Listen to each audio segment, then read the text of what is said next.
Thank you everyone for coming on this lovely spring evening in December to the NEWRA meeting, December 10th.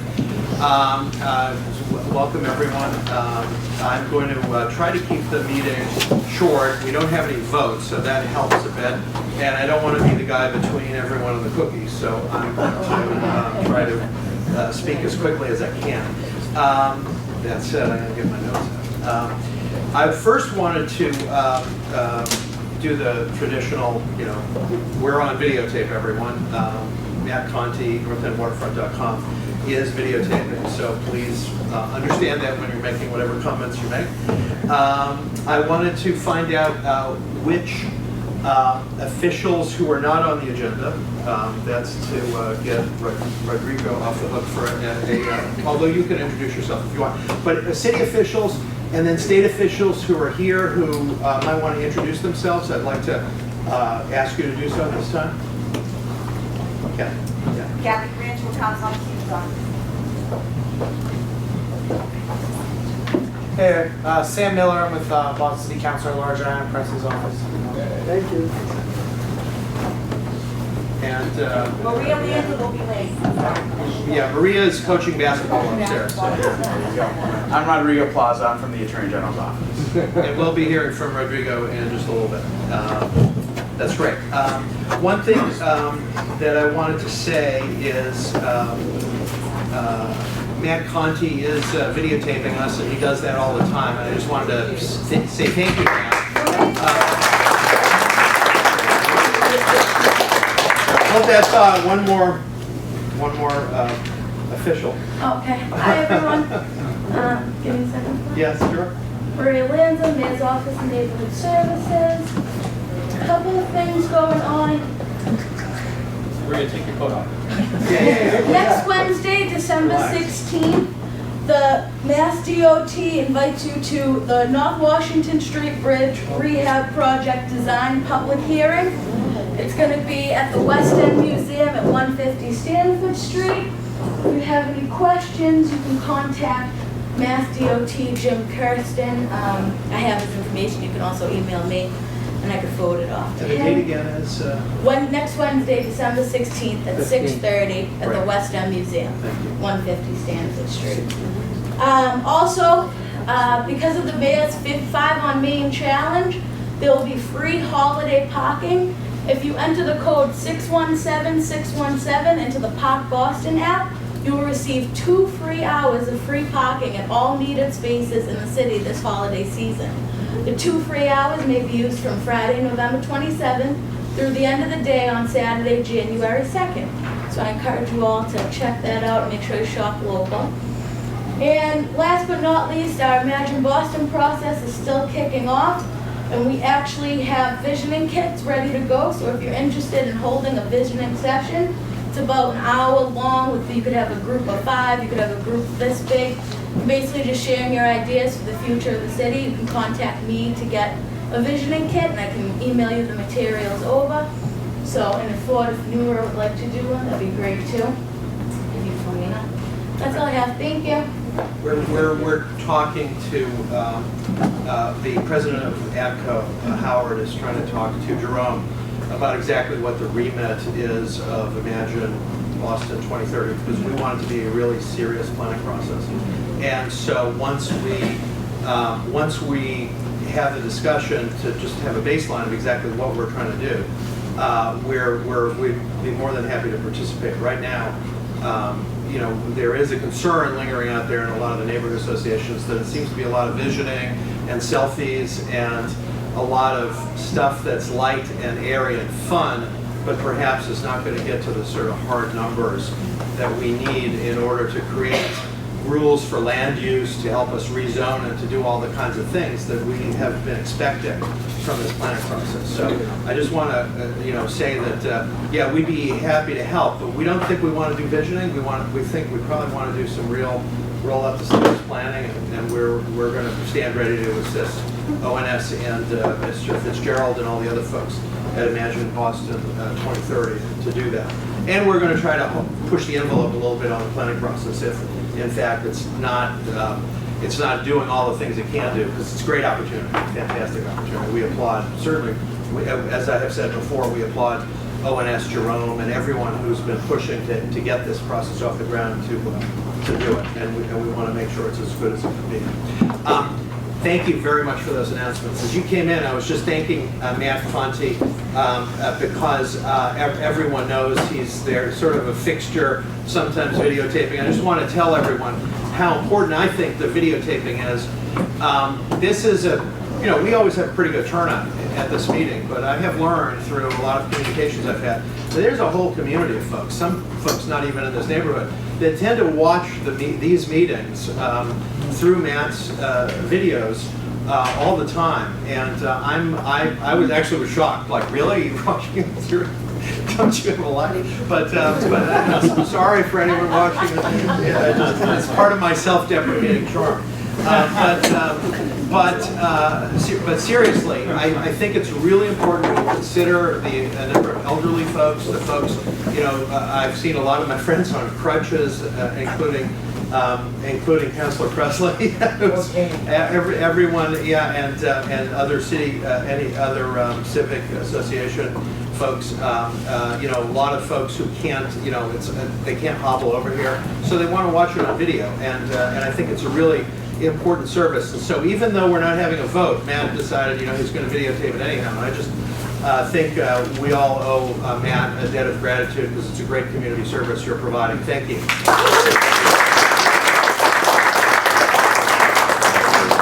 Thank you, Ford. Okay. We have extra agendas both up here and on the membership table if anyone needs them. I do want to make a couple of announcements in addition to the good stuff that Maria had, which is the Greenway guys asked me to make sure that everyone knew that there is a caroling at the Carousel program going on Friday entertainment, Fridays at 6 for the next 2 Fridays.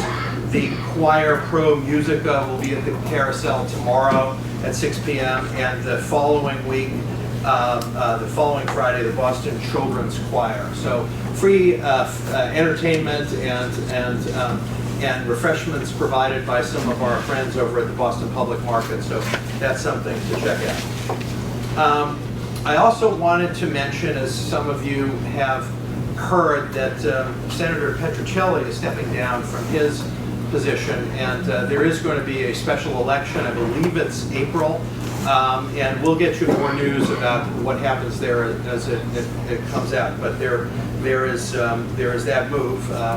Senator Petrocelli decided he's going to move into the private sector, and so special election coming up. Stay tuned. We'll talk more about it in 2016.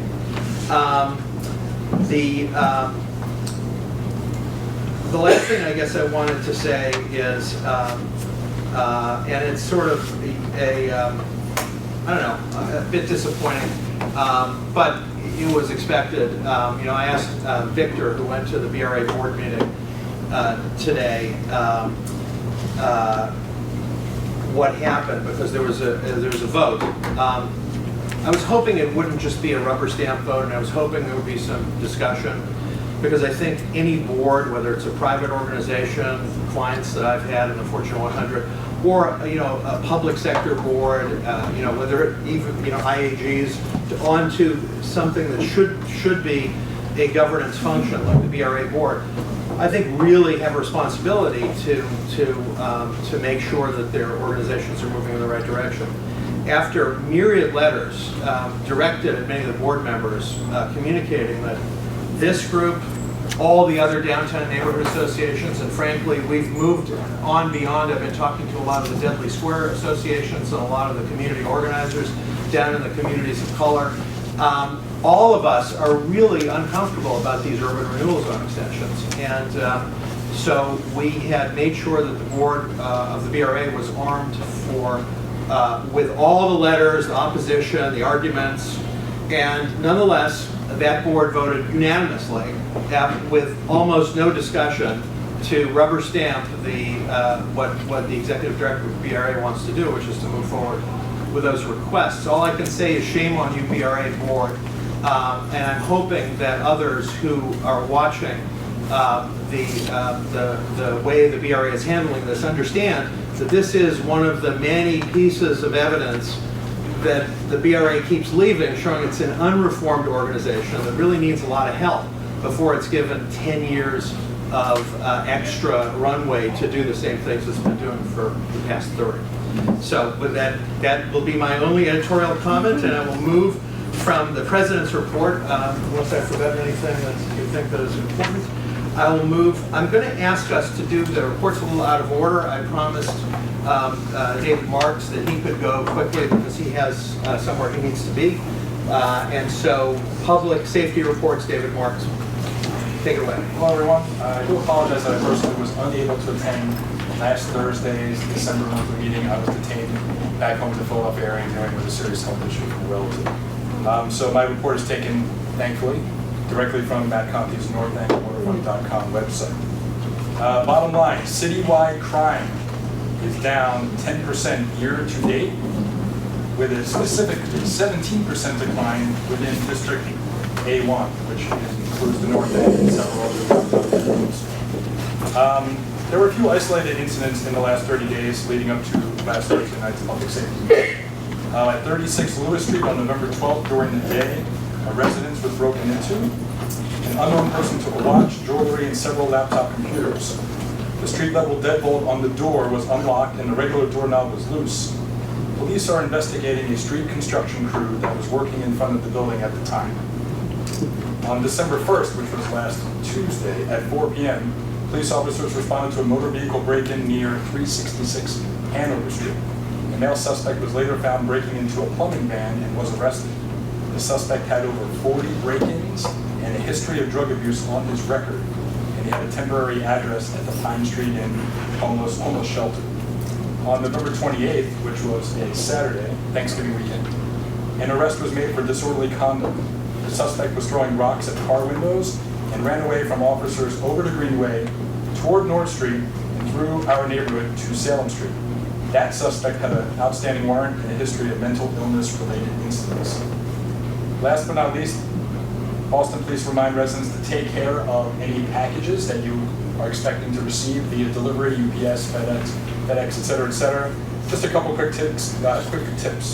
Send a package to the residence of a trusted friend or a relative who you know will be home at the time to accept that package. Also, ask the package delivery company, which a lot of people do all the time, to hold the package if you won't be home, because many of them do have local delivery centers, which you can pick them at. You could also request that your package is marked signature required, et cetera. I know a lot of these things are no-brainers, but you'd be surprised a lot of people don't really think to use these types of tips. The next North End Public Safety meeting will be held, as always, the first Thursday of the month in this room at 6 p.m. For next month, that will be Thursday, January 7th. Thank you very much, and if I don't see anyone, happy holidays. Thank you. Yes, thanks very much. See you later. Can we go to the membership committee, which I understand has some interesting stuff to say? I'm going to do the membership chair, and I am joined by our new treasurer, Andy Luca, who has offered to help me streamline our membership process a little bit, because I am very technologically impaired person. So, in any event, as many of you know, and some do not know, our membership goes from January through December. And so it's renewal time, and the new memberships will be due starting in January. Quite a few people have actually renewed tonight. And there are a number of ways of renewing, and one is just get a form from me and pay your $10, and I'll mark you down. The other is that you can take a form and mail it in, and the address of our P.O. box is actually right on the form. And then Ann is going to tell you the other modern ways. Well, for me, the easy way is to go to the website, NEWRA.org, and then there's some tabs right at the top, and one says membership. You click on membership, and then you can donate through PayPal. And you can select whatever you want, pay $10 or make a donation as well. is new for us. It's actually, Ford had set it up a number of months ago, but we haven't really publicized it, and it's, I think, a very easy way to do it. And that way, use a credit card if that's how you would like to pay. And aside from that, if you go to our membership page at our website, it explains a lot of the details about membership, what the requirements are as far as residency, what the voting requirements are, and basically, it's not really too much heavy lifting. You basically have to have attended one membership meeting in the past 6 months to be able to vote. So everybody who's here tonight and checked in, you're good for the next 6 months as far as voting. And that's the other thing, though, it's important that people check in when they come in. We have to keep a spreadsheet of attendance, and that's how we know whether people are entitled to vote or not. And I think I've got mostly everybody voting. So if there's anyone who didn't check in, just be sure you do that before you leave. So also, we just wanted to express that, tell anyone else or forward that website to anyone else. We're always looking for new members. And it's very easy to join either on the website or right here in the meeting. Does anybody have any questions for us or any suggestions about reaching out to the members? Happy to hear it either now or at the end of the meeting. Okay, I see the cookies up there. Yeah, no. I wanted to add, that was great, thank you very much.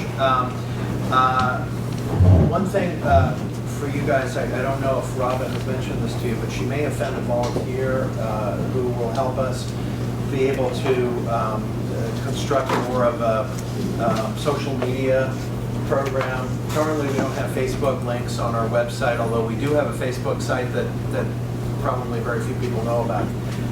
Because we haven't publicized it a whole lot, but we're going to see if this 20-something person can help us get like to the 20-something group through the stuff that the 20-somethings like to use, like maybe even Twitter. He wanted to do Instagram, which I'm still having a hard time understanding how. I don't know that I want too many embarrassing pictures of these meetings. The thing that I wanted to also say, when we talk about the website, and frankly, when you renew, there's a baseline $10 membership, and everyone can get that. Folks who can demonstrate financial hardship, frankly, don't even have to pay $10. We have a process for that. However, now that we are a 501c3 organization, 501c3 is a tax-exempt nonprofit that can do fundraising, and important for you, whatever you give to it is tax deductible. There's an opportunity to give more and get a tax deduction, and we in fact are on the website and other places have put in some options, built-in options where you can just give some more. That money is being put into some funds that we're going to determine. We're going to have a discussion about priorities for 2016, but in 2016 we're also going to determine, as we try to grow the fundraising a little bit, how we can direct the funds. We see the Prado as in bad need of help. There are some parks like Christopher Columbus Park, and I know Bob and I and others have put time into the relighting of the trellis. There's a friends group there that does fundraising just for that park. Very few other parks in our area have that luxury. So NEWRA could help raise funds to do things in the Prado, in some of the smaller parks, work with Ruff, and perhaps get some extra amenities for the dog parks.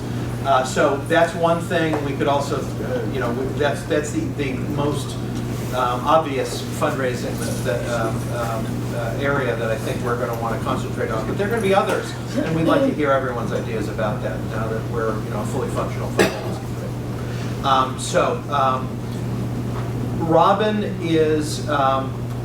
Robin Reed is our Parks and Open Spaces chair. She is actually at the Greenway board meeting right now, and she is coming directly from that board meeting here. But it's she may miss her report, so I guess the The state of parks and open spaces is fun. How's that?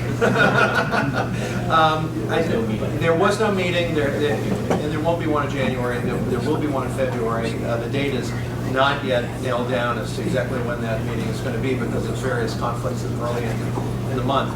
And the meeting is likely, well, we hope that a lot of folks will stay tuned. We'll make another announcement in January and let everyone know about that. But that group has, in this last year, gotten a tree inventory started, done a write-up on the Prado to the Parks Department to try to get them working on it, and they have started a needs assessment on the Prado. We're going to continue that work, and many more things for Parks and Open. So with that, let me go to Mr. ZLC, Victor Perron. Chairman of ZLC. The usual format is past, present, and to come. Past is very quick. There was no ZLC meeting on November 17th. It was canceled because there were no items to review. Quick report. On today's present items, there are no items on today's agenda. So that's a short report. There was something deferred from the November meeting, that is 536 Commercial Street, and the attorney Dan Toscano asked that it be put on the January agenda rather than the December agenda. That was the two roofs. The roof of 536 Commercial Street is lower than the one next door, and it's at eye level of the living room of Dr. Green. And emailed me that he had prepared an agreement which he had sent to Dr. Green, which he expected would be satisfactory, but I haven't heard further on it. So that will be in January, and it will be prior to the Board of Appeals vote. The sequence will work. The next ZLC meeting will be on December 15th, early because of the holidays. There is one item which I expected to, although I don't have the zoning code refusal letter yet from Attorney Toscano, and that is for Cleveland Place. The proposal is to convert a single-family residence to three-family. So if the documents are furnished and community notification is done, that will be on December 15th. For those who have any interest in statistics, that is NEWRA, has written 15 letters in the year following last December's meeting. So we're reading 15 zoning licensing and construction letters, well, 14. One of them, the 15th, was an urban renewal planned area opposition letter, which the President spoke about a few moments ago. So of the remaining 14 letters, 9 were support or not opposed, and I'd like to repeat the support or not opposed. We have been advised by our tax consultant, Ford Bellari, that when you are a 501c3 corporation approved by the IRS as a 501c3 corporation, that you must be very careful not to support commercial enterprises, if I'm saying this correctly. So what the votes which used to be to support for the past 15 years have been changed to not oppose, or oppose, and that's the reason why. So there were 9 that that NEWRA voted to support or not oppose. There were 2 voted to oppose. There were 3 no objection letters written by the executive committee, and that accounts for the 14 ZLC letters written in the last year. Now, would you like me to talk about the DRA board today? Because I think I should say that for DRA board members who may be looking at Matt's video, who will perhaps say, yes, we did say something. There were 3 who did. Priscilla Rojas, if I'm pronouncing it correctly, asked, the presentation was made by Corey, whose last name I have difficulty pronouncing. Corey Z. And Priscilla Rojas asked a question about controls to prevent past abuses and what kind of oversight there would be to prevent future abuses. And that was answered by Corey Z. Ted Landsmark, another member, asked about public input into the 2-year plan. That is, the plan they are calling 2-year action plan they are beginning to craft, which the board pointed out is not really an urban plan. It is, we don't know what we can see. And the answer given by Corey was that, and he asked about the implications of their not approving the 10-year extension, and she gave a lengthy response, part of which was that they would lose their tools, urban renewal tools. Urban renewal plans are not extended for 10 years, and I have written a letter showing that the urban renewal tools are also possessed by the city, that there is no need for urban renewal, or for that matter, the BRA, since the city has eminent domain power and the related powers that the BRA says must be preserved by extension of the urban renewal plan. That, of course, was not addressed to any length by Corey Z. Finally, the member Carol Downs spoke at length about community concerns. Following that, the motion was made and seconded, and a unanimous vote was to approve. Right, which is what I think is somewhat shameful, because although there were some polite questions asked, and I think a lot of them you would expect after the voluminous communications that they had received, because I have been in contact with at least 25 organizations who are in opposition to the blanket 10-year unfettered urban renewal zone. So a board member should sort of take that seriously. And I'm glad they asked some questions. I'm disappointed that there wasn't at least a 5-4 vote or something like that, rather than a unanimous vote. That just seems so much like a rubber stamp that it's too bad. For those of you, and I don't want to draw people into the arcane BRA machinations too much longer, but this isn't even the bell at the beginning of the fight. This was just the BRA deciding that they're going to empower the executive director to do what the executive director has been saying he was going to do all along, which is ask for a 10-year renewal. They have said that they're going to do a 2-year quote-unquote action plan, toothless. If they don't do it, there are no repercussions at all, so it's sort of BS. I'm sure it'll be a nice report. I'm sure very few people will read it. It's not what we asked for. What we've asked for is, if you need an extension, if I don't believe Corey's belief that everything will melt down if they don't get these 10-year renewals, largely because East Boston, Seaport District, Widet Circle, none of these places have urban renewal zones, and yet there is current, existing, past, incredible amounts of development that somehow we're able to meander through without one of these urban renewal zones giving it the anti-gravitational field to be able to do all the wonderful things the BRA says they do.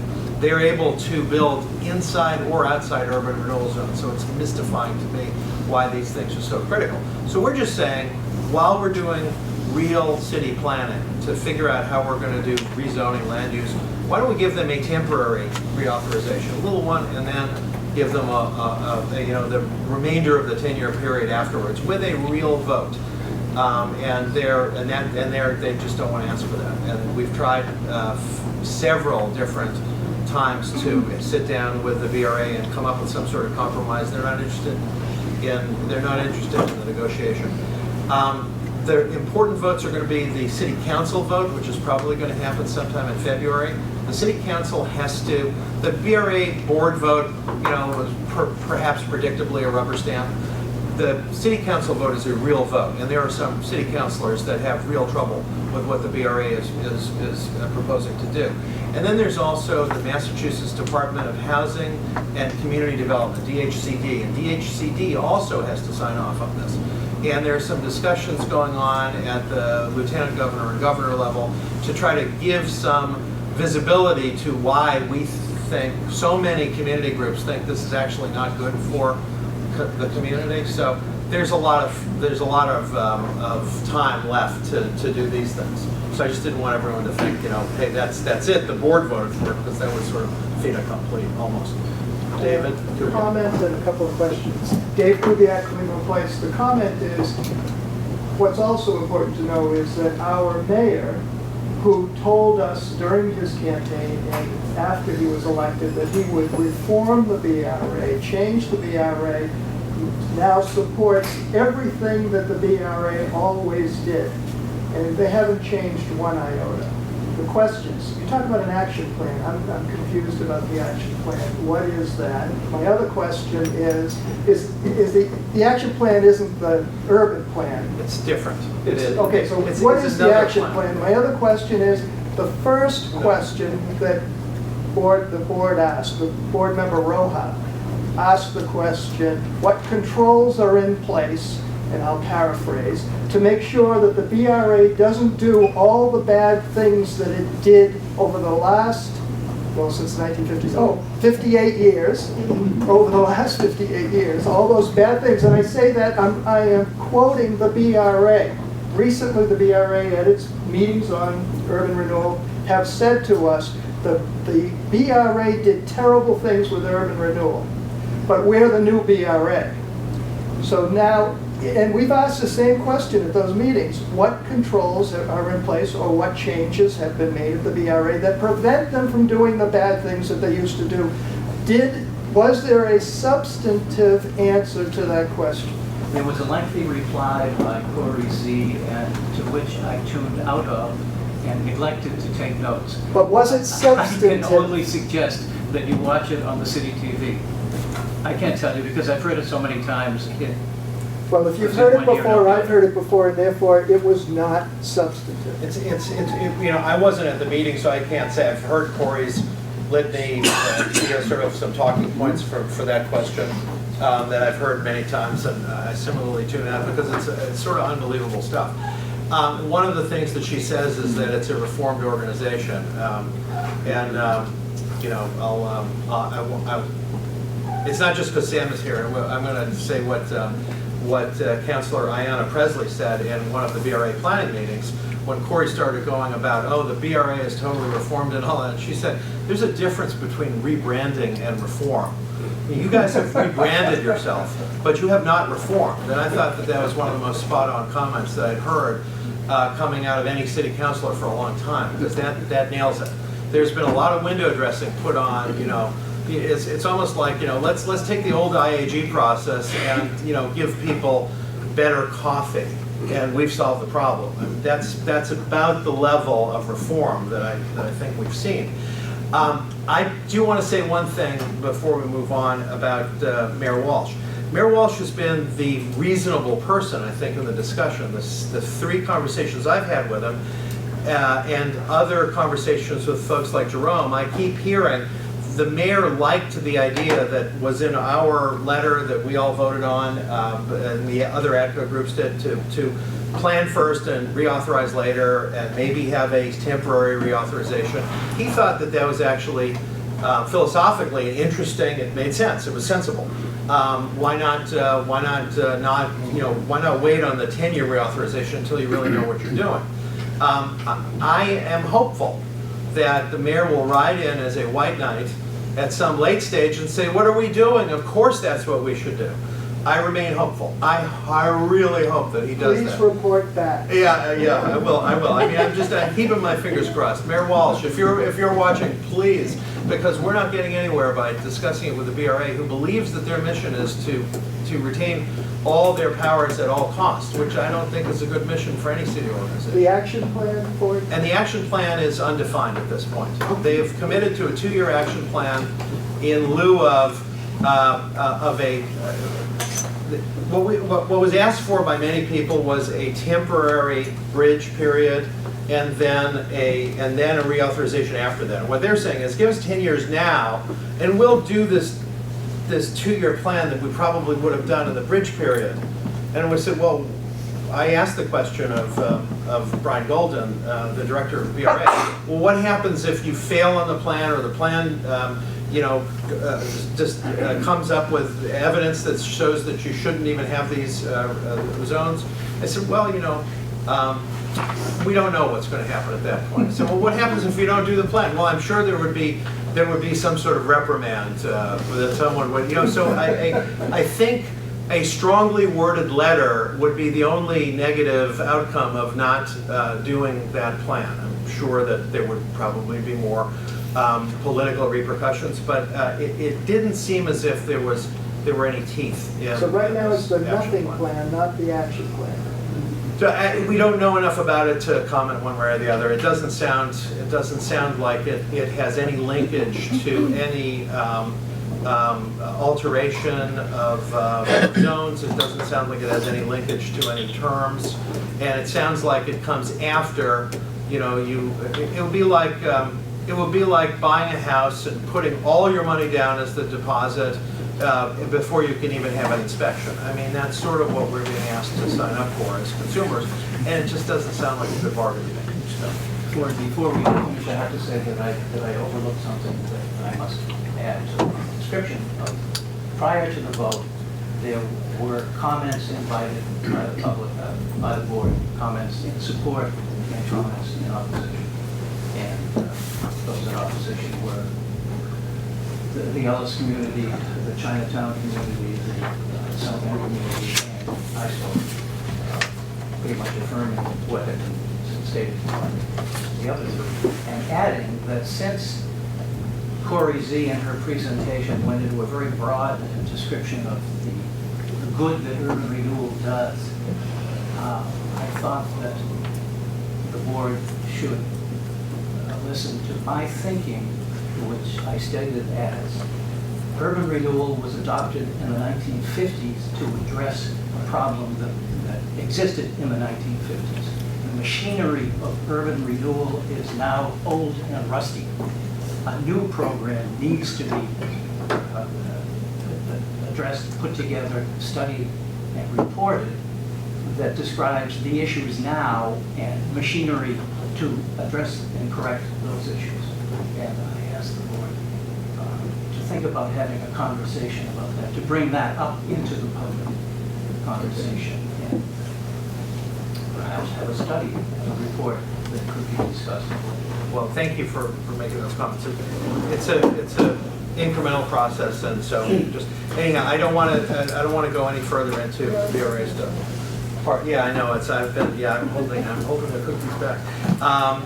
I did want to say one last thing before I close the report section out, and that is that in the spirit of the holidays and Christmas and Hanukkah and New Year's and all the celebrations that we're doing right now, I've made a suggestion that people open up their wallets and maybe give to a little bit extra to NEWRA. I did want to mention that there are other organizations in the room that probably should deserve your consideration too. NEMPAC and Matt Conti's organization, which does this service that we thanked him for and gave him a round of applause for. He is funded by donations too. So, folks, just as you're in the spirit of giving, give to NEWRA first, but then but give to whomever you choose to. And thank you.